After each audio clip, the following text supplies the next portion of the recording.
Hello friends, welcome back to my channel. അപ്പോൾ ഇന്ന് നമ്മൾ പരിചയപ്പെടുത്തുന്നത് ഒരു ചോക്ലേറ്റ് ട്രഫിൾ റെസിപ്പിയാണ്.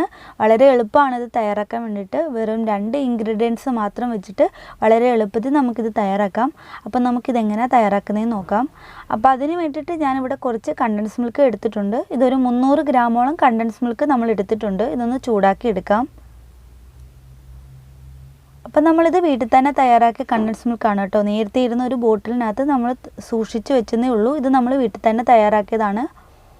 അപ്പോൾ വളരെ എളുപ്പമാണ് കേട്ടോ കണ്ടൻസ് മിൽക്ക് വീട്ടിൽ തയ്യാറാക്കാൻ വേണ്ടിയിട്ട്. അതിൻ്റെ വീഡിയോ ഞാൻ ഓൾറെഡി ചാനലിൽ അപ്ലോഡ് ചെയ്തിട്ടുണ്ട്. അത് കണ്ടിട്ടില്ലാത്തവർ ജസ്റ്റ് ഒന്ന് കണ്ടിട്ട് ഇത് ട്രൈ ചെയ്യൂ കേട്ടോ. അപ്പോൾ കണ്ടൻസ് മിൽക്കിൻ്റെ വീഡിയോ ഞാൻ ഒന്നെന്നുണ്ടെങ്കിൽ മുകളിൽ ലിങ്ക് കൊടുത്തേക്കാം, ഇല്ലെന്നുണ്ടെങ്കിൽ വീഡിയോയുടെ ലാസ്റ്റ് കാർട്ടിലിട്ടേക്കാം കേട്ടോ. അപ്പോൾ അത് കണ്ടിട്ട് ഇതൊന്ന് ട്രൈ ചെയ്ത് നോക്കൂ കേട്ടോ. അപ്പോൾ നമ്മളിത് ജസ്റ്റ് ഒന്ന് തിള വരുമ്പോൾ നമുക്ക് ഫ്ലെയിം ഓഫാക്കാം.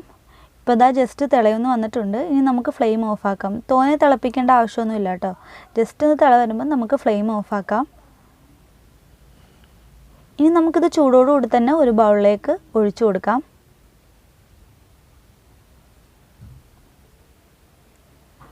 അപ്പോൾ നമ്മൾ ഈ ചൂടോടുകൂടി തന്നെ ഇതിലേക്ക് കൊക്കോ പൗഡർ ആഡ് ചെയ്ത് കൊടുക്കുകയാണ്. അപ്പോൾ ഈ 2 ഇൻഗ്രീഡിയൻസ് മാത്രം മതി ഇത് തയ്യാറാക്കാൻ വേണ്ടിയിട്ട്. വേറെ ഒരു ഇൻഗ്രീഡിയൻസിൻ്റെ ആവശ്യമില്ല. അപ്പോൾ നമുക്ക് ഏത് ബ്രാൻഡിൻ്റെ കൊക്കോ പൗഡർ വേണമെങ്കിലും യൂസ് ചെയ്യാം കേട്ടോ.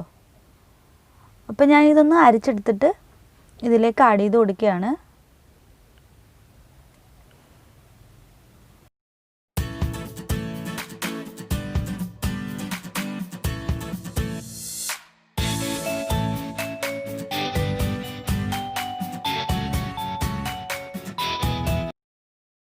ഇതിപ്പോൾ നമ്മൾ കൊക്കോ പൗഡർ അരിച്ചെടുത്തിട്ടുണ്ട്. ഇതിനി നമുക്ക് നന്നായിട്ടൊന്ന് മിക്സ് ചെയ്ത് കൊടുക്കാം. അപ്പോൾ നമ്മൾ 2-3 തവണയായിട്ടാണ് ഈ കൊക്കോ പൗഡർ ഇതിലേക്ക് ആഡ് ചെയ്ത് കൊടുക്കുന്നത് കേട്ടോ. അപ്പോൾ ഇത് നന്നായിട്ട് മിക്സ് ചെയ്ത് കൊടുക്കാം. അപ്പോൾ നമ്മുടെ കയ്യിൽ എന്താണോ ഉള്ളത്, സ്പൂണാണെങ്കിൽ സ്പൂണ്, ഇല്ലെന്നുണ്ടെങ്കിൽ ഒരു തവ വെച്ചിട്ടോ ഇത് നന്നായിട്ട് മിക്സ് ചെയ്ത് കൊടുക്കാം കേട്ടോ.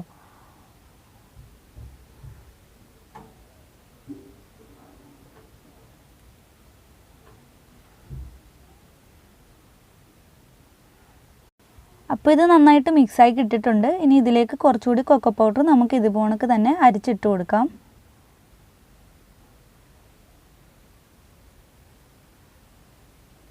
അപ്പോൾ ചോക്ലേറ്റൊക്കെ ഇഷ്ടമുള്ളവരാണെങ്കിൽ ഇത് ജസ്റ്റ് ഒന്ന് ട്രൈ ചെയ്ത് നോക്കുക കേട്ടോ. നല്ല ടേസ്റ്റിയാണ്.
അപ്പോൾ നമ്മൾ 2-3 തവണയായിട്ട് കൊക്കോ പൗഡറൊക്കെ ആഡ് ചെയ്ത് കൊടുത്തിട്ടുണ്ട്. അപ്പോൾ ഈ ഒരു പരുവത്തിലെത്തിയിട്ടുണ്ട്. അപ്പോൾ ഈ ഒരു പരുവത്തിലെത്തണം കേട്ടോ. ഈ ഒരു തിക്നെസ്സിൽ നമുക്ക് കിട്ടണം.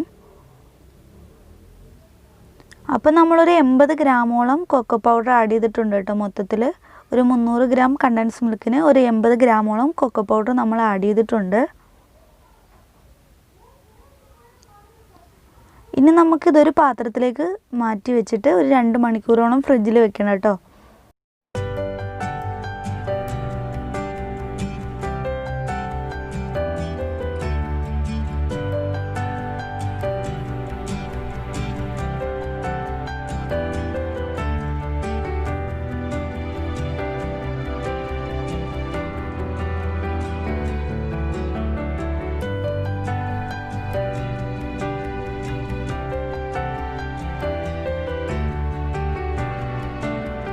അപ്പോൾ ഇപ്പോൾ ഒരു ഏകദേശം 2 മണിക്കൂറിനടുത്ത് എത്തിയിട്ടുണ്ട്. നമുക്ക് ഓപ്പൺ ആക്കി നോക്കാം. എന്നിട്ട് നമുക്ക് ഈ ഫോയിൽ കവറൊക്കെ ഒന്ന് മാറ്റി കൊടുത്തിട്ട് പ്ലേറ്റിലേക്ക് മാറ്റാം കേട്ടോ. അപ്പോൾ നിങ്ങൾക്ക് ടൈമൊക്കെ ഉണ്ടെന്നുണ്ടെങ്കിൽ ഒരു 4 മണിക്കൂറൊക്കെ വെച്ച് കഴിഞ്ഞാൽ നന്നായിട്ട് സെറ്റായി കിട്ടും.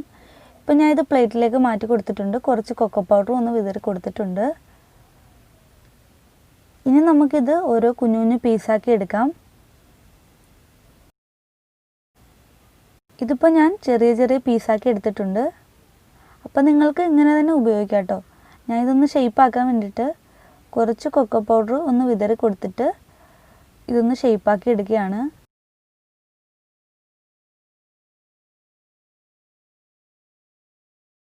ഇപ്പോൾ കണ്ടോ, വളരെ സിമ്പിളായിട്ടുള്ള റെസിപ്പി ആയിരുന്നു ഇത്. ചോക്ലേറ്റൊക്കെ ഇഷ്ടപ്പെടുന്നവർ തീർച്ചയായിട്ടും ഇതൊന്ന് ട്രൈ ചെയ്ത് നോക്കുക കേട്ടോ. അപ്പോൾ കുട്ടികൾക്കൊക്കെ ഇതൊന്ന് ട്രൈ ചെയ്ത് കൊടുത്ത് നോക്കുക. അപ്പോൾ വീഡിയോ ഇഷ്ടമായെങ്കിൽ ലൈക്ക് ചെയ്യുക, ഷെയർ ചെയ്യുക, സബ്സ്ക്രൈബ് ചെയ്യാനായിട്ട് മറന്ന പോലെ സബ്സ്ക്രൈബ് ചെയ്തൊന്ന് സപ്പോർട്ട് ചെയ്തേക്കുക. അപ്പോൾ അടുത്ത വീഡിയോ ആയിട്ട് വരുന്നതാണ്. Bye bye, take care.